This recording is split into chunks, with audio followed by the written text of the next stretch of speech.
Honorable Health Minister, esteemed dignitaries, both on the dais and in the audience, I would like to thank each and one of you for a very engaging conversation, and there are a lot of very good ideas, thoughts, and I have one of the most difficult jobs in being able to stitch them together in terms of forward action, in terms of what could be some of the common threads.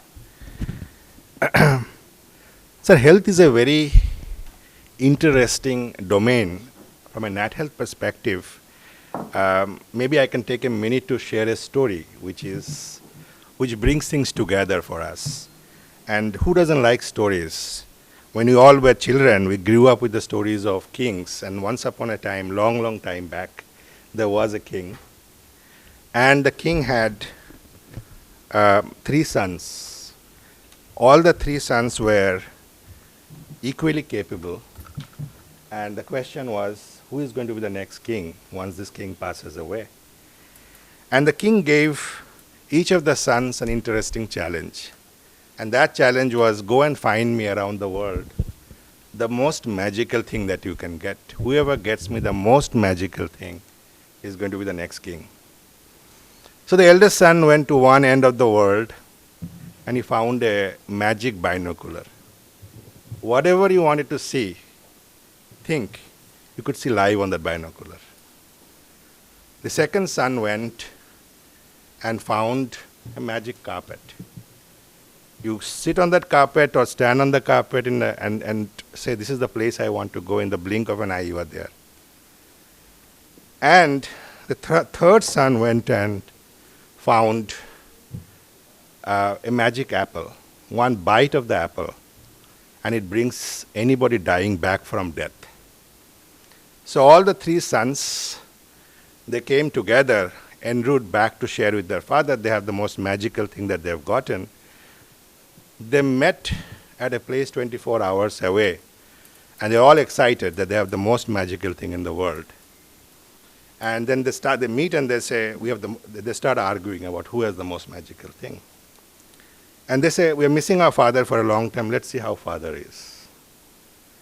And the eldest son said, take the binocular out. They see that the father is really sick, he's about to die. The second son had said, let's get on the carpet quickly. In the blink of an eye, they are there.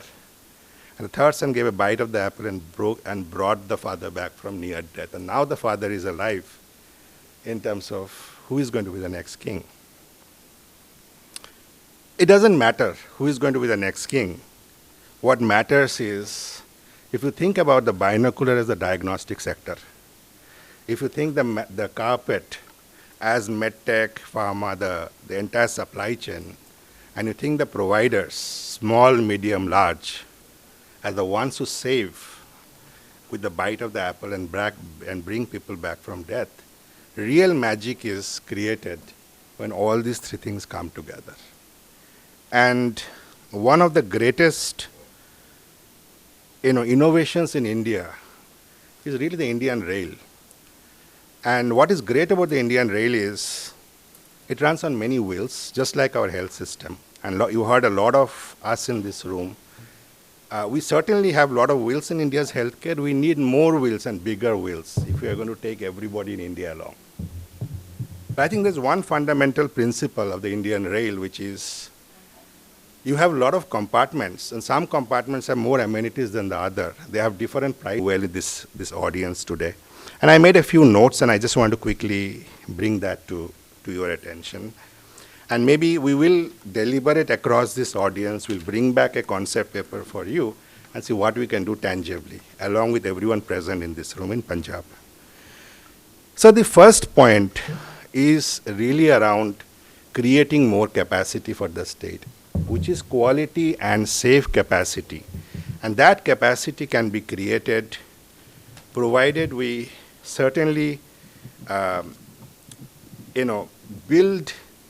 make the existing service providers more efficient. We're able to build new capacity both at hospital level, large, medium, small, as well as decongest the existing hospitals. There are a lot of things that are being done in hospitals today where alternate delivery models, whether it's tech-enabled, whether it's home care, senior care, chronic management like dialysis, many things with the right policy framework can allow us to create smart new capacity. And for smart new capacity that scales, aligning the financing model. For example, when we think about creating a hospital, often the starting point becomes, well, government would want to create it in the most remote part of the state. But a hospital in the first 3, 4, 5, 6 years requires a lot of efforts to make things sustainable.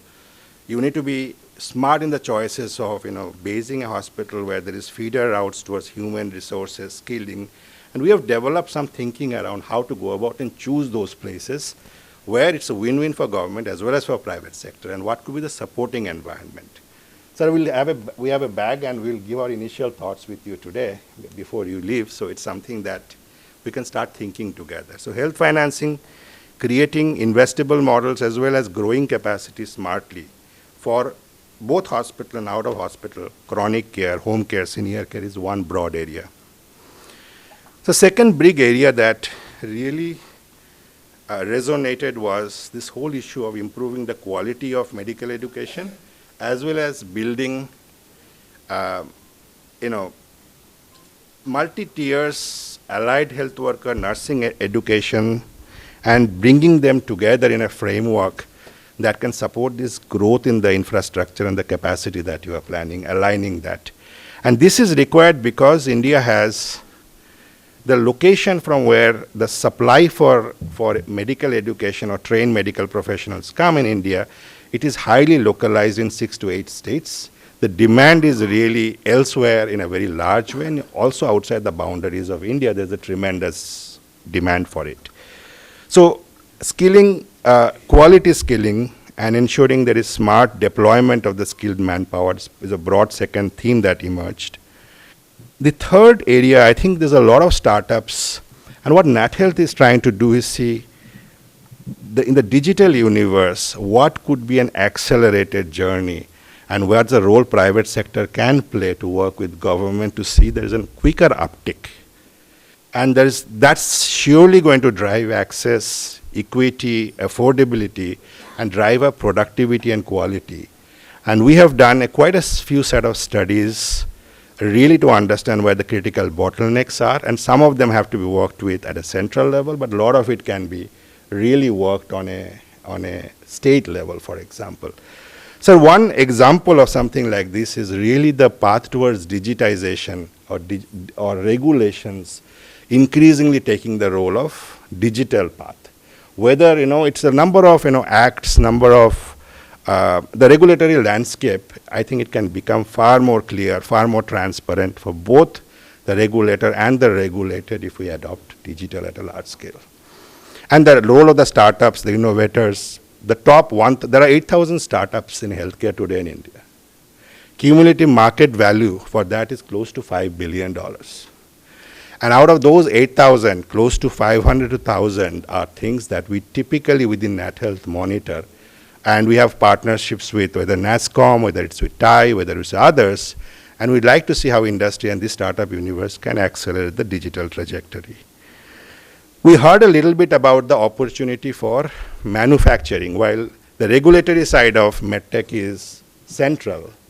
But it makes enormous sense for a state like Punjab to have local linkages in the supply chain side. I'm not talking only about manufacturing, it's also about robust supply chains. And fortunately for us, we see a congregation, the future of the supply chain being very quality conscious, efficient, affordable, but highly quality conscious, and we would like to see how we can work with you in that particular space, sir. The last part, I think it's a great proposal the IMA president has put forward. We fortunately have academia, a lot of research bodies together, and would really like to see how we can take a partnership sort of, a collaboration sort of an approach towards learning what is your ground level observation, what some of the data you are picking up, and we'll bring in the relevant, the research, the education, the deep sort of analytics people who are in our network to see together what we can do to to propel action there. These are some of the thoughts. We'll ask everyone post this event for their opinions. If we have missed out any themes, hopefully we can collectively take everyone's input. We certainly appreciate the organizing team today. A lot of the people who have come here, they will be the nucleus in terms of wherever we go in the state of Punjab, our engagement model. And I'm certain, sir, with your support and your executive sponsorship, we'll create a model that is win-win ultimately for the people of Punjab. With that, sir, thank you so much for being here today. It was enormously a pleasure.